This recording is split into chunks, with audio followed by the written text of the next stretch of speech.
If you live in a city, one thing you can't escape are vehicles. Vehicles dominate our senses in every way possible.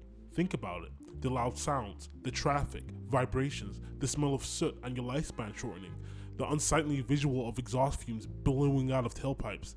These sensations are as synonymous with vehicles as they are with the city itself. You see, if you live in North America, the city around you was designed for the car and the car only. It was a choice. But buying a $30,000 depreciating asset is just a necessary evil of living in the 21st century. It just had to be this way, right? No, it doesn't. And actually, things can be different.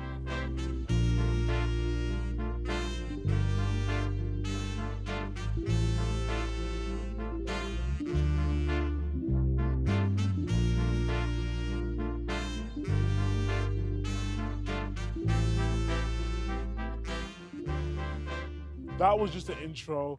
This is what's happening here. I show about how our cities shapes our lives. Hey, my name is Tosan. I have a bachelor's degree in human geography and also do stand-up comedy on the side. So that actually means I'm strangely qualified enough to be your host for this 6-episode season where we take on all of the urban planning issues in Edmonton. Why Edmonton? Well, we did a lot of research, okay? So we did all the research and we tried to find the most average city in North America, and Edmonton came up. Edmonton's all the way up here in Canada within central Alberta, which is the capital of the province. The city is a government and educational hub for the region. We have a hockey team, the Edmonton Oilers. You may have heard of them. If you're outside of Alberta, you probably haven't. And a mall that is bigger than it has any right to be. If you're not from Edmonton, you ain't safe either. The last few clips weren't even from Edmonton. This is Detroit, this is Detroit, and this is Detroit. These aren't Edmonton problems. These problems are continent-wide. Edmonton is my home, and it can feel mundane and average here at times. I'll be the first to admit that. But that's actually to our advantage for this season. If I was in Paris or London and I was telling you about bike lanes and new zoning regulations and all like the changes that are happening within their neighborhoods to, make people there happier, you wouldn't really care, right? You would just be like, oh, of course Paris is doing that. Of course Tokyo is implementing a new cool railway line. But if I told you that Edmonton, just opened an LRT, or Edmonton is building a new revolutionary neighborhood on the old municipal airport, then what's your city's excuse? But okay, let's get back to the point of this video. Cars. If you're not too familiar with Edmonton, one of the things that you may know about Edmonton is that it's the capital of the oil-rich province of Alberta. It wasn't always this way though. Before the vehicle, Edmonton city streets were defined by the streetcar.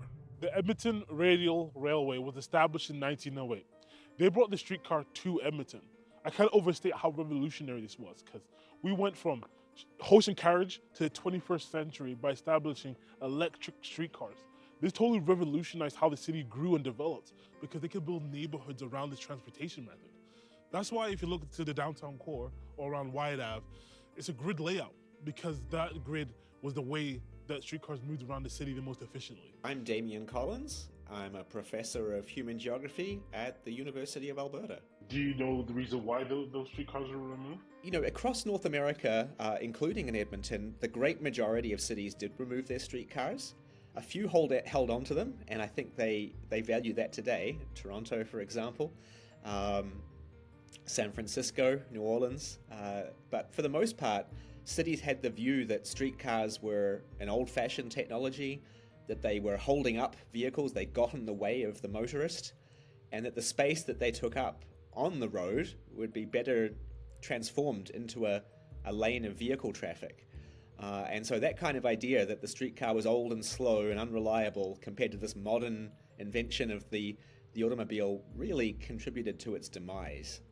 The grid was not perfect. It could be stale or repetitive, and it could be unsafe because vehicles were traveling too fast. But there are ways of mitigating this, such as using traffic calming, using more creative architecture. There's no need to throw out the baby with the bathwater.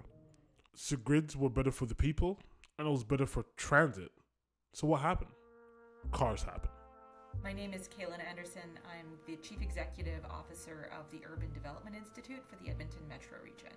Every community across the entire world, its urban form is a reflection of the dominant transportation opportunity that was available at the time it was developed. So in cities that are hundreds or thousands of years old, You'll see very different transportation patterns than you will in more modern cities that have really just developed over the last 100 years with accelerated growth in the last 50 in particular. And that's really Edmonton's condition. We're just over 100 years old, really, as an urban center. And most of our growth has occurred since the end of World War II, which is exactly when the private automobile was the dominant transportation form and still is today. See, when vehicles first hit the scene, there was an issue: the grid. See, the problem with the grid, that the same grid that was great for public transit, great for walking, great for cycling, was actually a hindrance for the vehicle. One of the things that are notable about the grid are these multiple intersections that you see. So the grid is actually defined by the numerous intersections that are strewn throughout it. And these intersections are actually very good for pedestrians as well as for transit and cycling and different ways of moving around the city. This is because those forms of transportation typically move slow enough and traffic flow isn't as important for them, because for a bus, they're stopping frequently anyways, and for a person or a cyclist, multiple intersections don't necessarily slow you down too much, whereas having multiple intersections would slow down a vehicle. And also the grid was actually defined by its density. Grid neighborhoods tend to be more dense than suburban neighborhoods, so that's why transit works a little bit better in grid neighborhoods, because the amount of people that it takes to support these transit lines or these subway car lines or these streetcar lines are actually present within grid centered neighborhoods. Grids are also great for businesses as well. You can imagine if you're a business owner and you had a shoe shop, multiple people walking right in front of your store with every single hour, increasing the likelihood of somebody popping in to grab a pair of shoes. It's not a big deal for you to go on a walk and pop into a store, pop into another one. You only tend to stop your car at places that are the destination you were intended to go at the beginning of the drive. Part of the reason what makes a walk fun is the serendipity of it, and popping into that bakery or that cafe isn't that big of a deal. And that's, of course, great for local businesses, especially those businesses that may not be the top of mind because they don't have the same brand awareness as a Walmart, but those businesses tend to thrive in those walkable, rich community neighborhoods that tend to be more grid layouts, because these stores typically rely on the person passing by, and the person that's passing by on their feet tends to stop a lot more than the person that's passing by in their vehicle.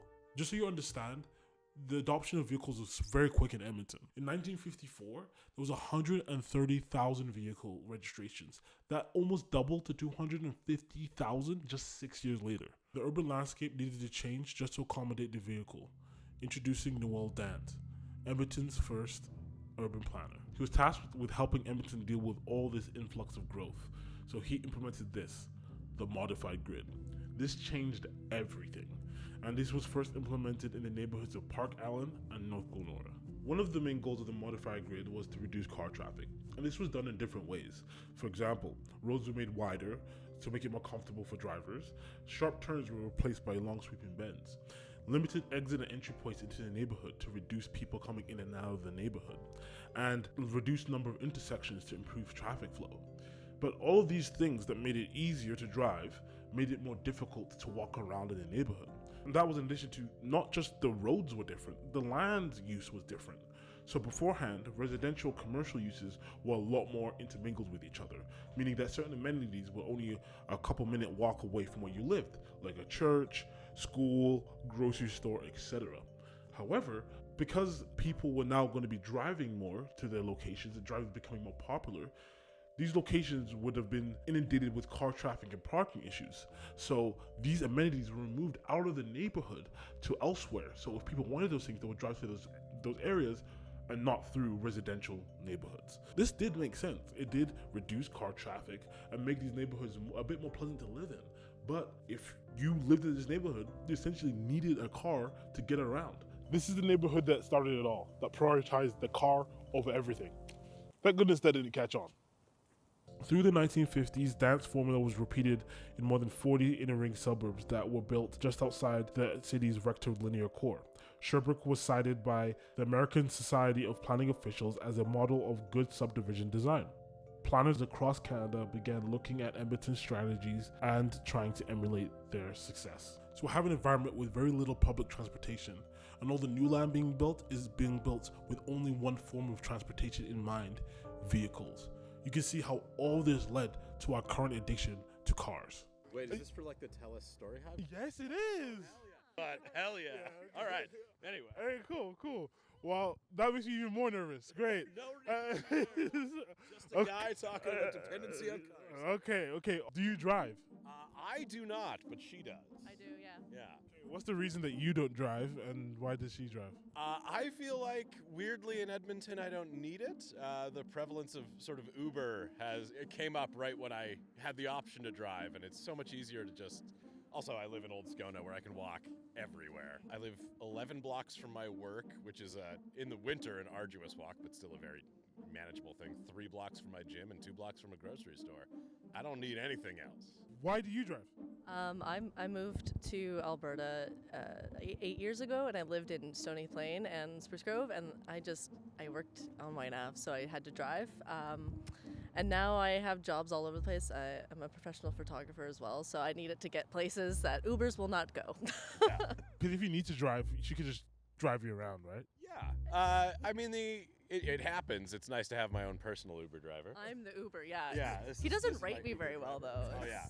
2 stars. Not fun. We're in an environment and a culture that essentially punishes those who don't drive and only promotes vehicles as the only legitimate way of getting around, which isn't fair because people choose not to drive or people don't drive for various different reasons. They could be too young, they could be too old, they could, be going through a medical issue, they could just not want to drive, they could not be able to afford a vehicle at that time. Well, these are all very legitimate reasons why somebody may not want to drive, but if they're in Edmonton, they're really out of luck. Driving is giving you a level of access that you wouldn't otherwise have had. Yes, I would say access is granted thanks to what we have. Basically, in terms of just the ability to just hop downtown instead of wait 20 minutes, think, is it worth like a $25 Uber ride down to head to West Ed? We can just hop there and go catch a movie. It's a little easier. There's 2 main types of costs when it comes to automobile ownership and use. There's the personal or private costs. So those would be things like the purchase cost, fuel, insurance, maintenance, and all those things can definitely add up to be pretty significant. And then secondly, there's the more social costs that are borne by society at large, from the taxpayer funding the development of roads through to, as I mentioned, things like air pollution, noise pollution, accidents. And so, when you add up those 2 sets of costs, we begin to get a real sense of just how expensive our commitment to driving is. Have you even told somebody that you don't drive for whatever reason? If your car's in the shop or something, and you're just like, hey, yeah, I don't drive. And they look at you like a cancer patient. They look at you like, how is this physically even possible? Are you a responsible adult? And that shouldn't be the reaction you should get if you chose not to drive. There's many reasons why people choose not to drive. And driving is also extremely expensive. My name is Pablo Orozco. I am a civil engineer by training, specializing in transportation engineering. So in my mind, inequity is when you're forcing or you're creating the conditions where everybody has to move around in one way. And you can talk about car dependency that way. If we create our city where people have to do that, for me, that's not equal. It puts a larger burden on people who don't have the means to get a brand new car, which is already super expensive. I just bought one and I decided to buy a used one because there's no way I can spend that much on a new car. The alternative is public transit, and we'll talk about public transit in the next episode. But just as a cliff notes, public transit can add hours to your travel time due to the inefficiencies that I mentioned earlier in the video. I don't need to tell you that cars are expensive. It costs between $8,600 and $13,000 a year. This is the cost of entry for you entering the workforce, for you picking up your groceries, from you picking up your kids from school. You pay your taxes, and then on top of that, you pay another $13,000 for the privilege of you being able to go pick up your groceries or go pick up your daughter from school. That doesn't really seem fair to me. A survey outlined that 67% of respondents stated that owning a car opened up income opportunities that wouldn't have been available otherwise. Furthermore, 58% agreed that their car enabled them to find or take on a better or new job. The impact was particularly pronounced among low-middle income earners, with 84% of non-car owners in this group having had to turn down job opportunities due to lack of vehicle access. 84%.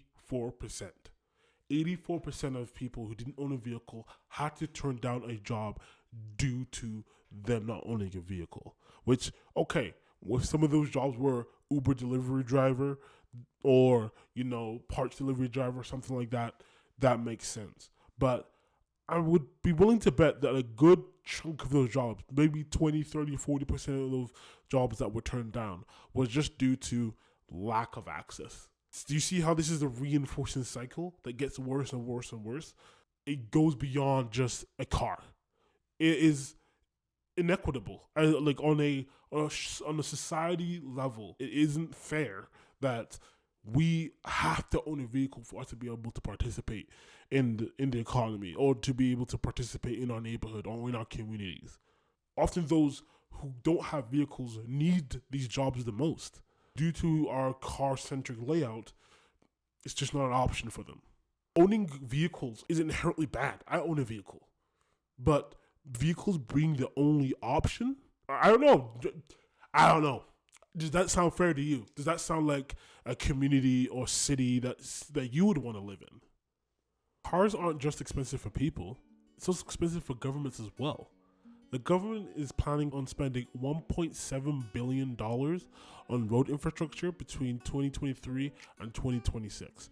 $1.7 billion, which I'm sure you know is a lot of money, which doesn't take into account car accidents or any other money the government may spend on stuff that is ancillary to vehicles as well. Utilities, sewer lines, schools, fire stations, all of these city services that every neighborhood needs are spread more thin due to car-dependent infrastructure, because car-dependent infrastructure is inherently more spread out because you need more room for parking, you need more room for the roads, and also people are willing to drive a lot farther than they are willing to walk, obviously. So this spreads everything out, making it more expensive to service these communities. Think about all the space that we dedicate towards storing vehicles. This right here is a parking spot.